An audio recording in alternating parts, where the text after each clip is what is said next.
Magandang araw mga kumari kong burgis. Samahan niyo ako for today's video dahil ako ay mag-voice over kung ano yung nangyari sa aming Christmas party. So ayun nga mga kumari ko, nagkaroon kami ng sabayang pagbukas ng mga regalo at talaga namang kita niyo naman ang bawat isa ay masaya. Actually mga kumari ko, meron kaming mga wish list at lahat ng mga wish list ng bawat isa ay talaga naman yun yung natanggap nila. At ako, nung pagbukas ko ng regalo ko, ayun nga, may unang pabalot yan na box ng drums ng pambata. Actually, alam ko nasa loob pa yung pinaka regalo niyan. Pero, ayun nga, nagwa-wonder lang ako bakit ganun. But, yun na nga, sobrang saya ng araw na yan at alam niyo ba guys, nung pagbukas ko ng regalo ko, kasi yung wishlist ko lang naman ay plancha.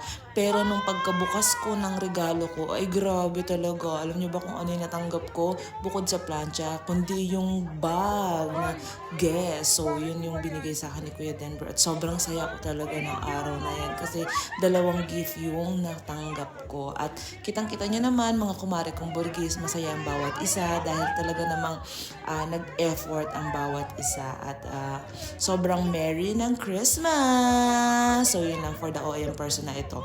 At ayun na nga mga kumare kong burgis, maraming salamat sa inyong suporta at Merry Christmas sa inyong lahat. Mahal na mahal ko kayo and enjoy the video. Yun lang. Mwah!